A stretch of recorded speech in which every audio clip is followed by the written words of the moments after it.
Good evening friends, কেমন আছো তোমরা? ভালো আছো নিশ্চয়ই।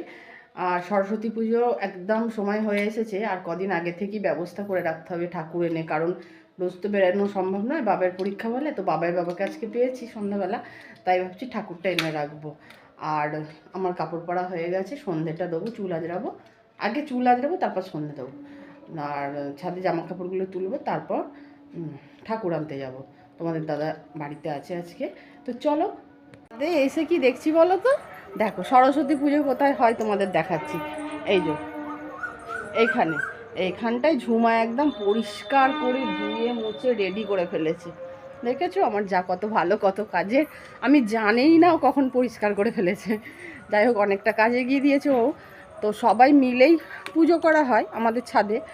আর ঠাকুরটা নিয়ে আসি সবাই মিলে বাড়ির। আমাদের তো অনেক লোক, কোথায় যাব পুষ্পাঞ্জলি নিতে, তার জন্য পুজোটা হয়।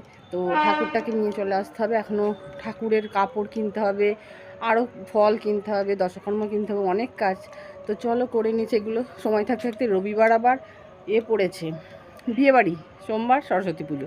কটার সময় পুজো জানো? পুজো তো দুদিন পড়েছে, রবিবার পুজো আবার সোমবার পুজো। সোমবার 9টার মধ্যে ছেড়ে যাচ্ছে, তাহলে রবিবার পুজো করব না, কারণ বিয়েবাড়ি যাব। তাহলে কি করে হবে? তার জন্য আগের দিন আমরা বিয়েবাড়ি চলে যাব, আর সোমবার একদম ভোর 5টায় পুজো হবে। রবিবার তো টাইম পাবো না। তার আগে বিয়েবাড়ি যাওয়ার আগে সমস্ত বাসন কোসন মেজে সমস্ত কিছু কাজ এগিয়ে রেডি করে মোটামুটি বিয়েবাড়ি যাব, এসে ভোরবেলা উঠে পুজো হবে। ছাদে আসতে আসতে একটু দেরি হয়ে গেল, সন্ধ্যের শাক অনেকের বেজে গেছে, তাই তাড়াতাড়ি করে ঝটপট করে জামা কাপড়গুলো তুলে নিচ্ছি। জামা কাপড়গুলো তুলে যেগুলো ভিজে আছে সেগুলো আমার অ্যাসবেস্টাসের নিচে দড়ি খাটানো আছে, ওইখানের মধ্যে মেলে দিলে সারা রাতে জামা কাপড়গুলো শুকিয়ে যাবে। এবার চলো চুলটা আঁচড়ে নিই। কেন চুল আঁচড়াই বলো তো ছাদে? আমি প্রত্যেক দিন ছাদে এসে চুল আঁচড়াই, কারণ চুল আঁচড়ালে ঘরের মধ্যে চুল পড়ে যায়, আর ওই চুলগুলো ঝাঁটার মধ্যে, তারপরে মোছার ন্যাতার মধ্যে লাগলে না আমার ভীষণ ঘেন্না করে। তার জন্য আমি ছাদেই চুল আঁচড়াতে চলে আসি। চলো চুল আঁচড়ানো হয়ে গেছে, এবার সন্ধে দিয়ে তারপর বের হবো। শাশুড়ি মা নেই, গেছে ঠাকুরের গানে। ঠাকুর ঘরে এই যে সরস্বতী মা এখানে রয়েছে, এটা আগের বছরের মা সরস্বতী, পুজো হয়েছে 1 বছর ঘরে আছে, গাটায় ধুলো হয়ে গেছে, ঝুল পড়ে গেছে অনেকটা। এই ঠাকুরটাকে এবারে জলে দিয়ে দেবো, আর নতুন যে ঠাকুরটা নিয়ে আসবো সেটা রেখে দেবো। দেখো লক্ষ্মী ঠাকুরটারও তাই, লক্ষ্মী ঠাকুরটা চকচক করছে, কারণ ওটা তো বেশি দিন হয়নি এসেছে, আগেরটা জলে দেওয়া হয়েছে। চলো সন্ধেটা দিয়ে দিই। মায় প্রতিদিন সন্ধে দেয়, ঠাকুরকে খেতে দেয় আর সন্ধে দেওয়া কাজটা মাই করে, কিন্তু মা না থাকলে তবেই আমি করি। মা আজকে ঠাকুরের গানে গেছে, তাই আমি করে দিলাম। এখানে গপুকে খেতে দিতে হবে, গপুকে খেতে দিয়ে দিলাম, আর এই যে প্রদীপ জেলে ধূপ জেলে দিলাম। আর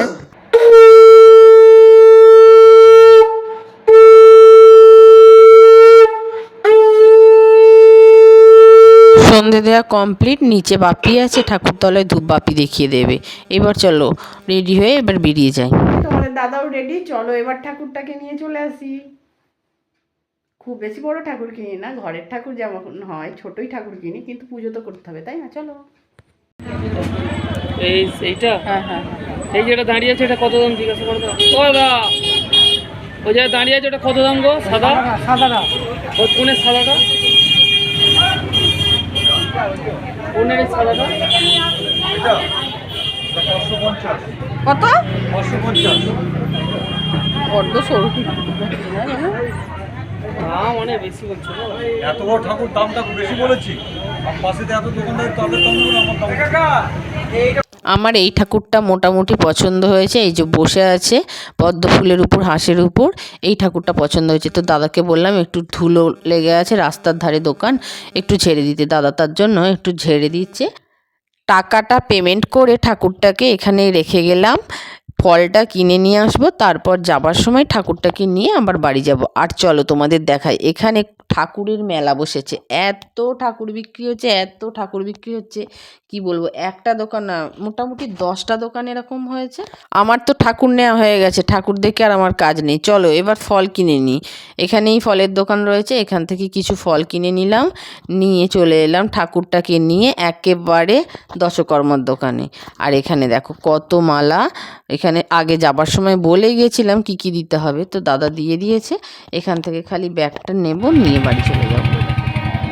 মাকে নিয়ে চলে এলাম বাড়িতে। আর বাড়িতে এসে এই ঠাকুরঘর তো ছোট, তাই ঠাকুরঘরে ঠাকুরটাকে রাখবো না, বেশ কয়েকদিন দেরি আছে বলে মায়েদের নিচের ঘরে এই ঠাকুরের কাছে ঠাকুরটাকে রেখে যাব।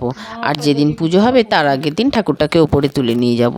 আমরা অনুকূল ঠাকুরের দীক্ষিত, তো এখানে মায়েরা প্রার্থনা করে বলে সকালে সন্ধে, তাই এই ঘরের মধ্যে ঠাকুরগুলো নিচেই রাখা থাকে। চলো ভিডিওটা আজকের মতো এই পর্যন্ত। সবাই ভালো থাকবে, সুস্থ থাকবে, নিজের খেয়াল রাখবে। টাটা।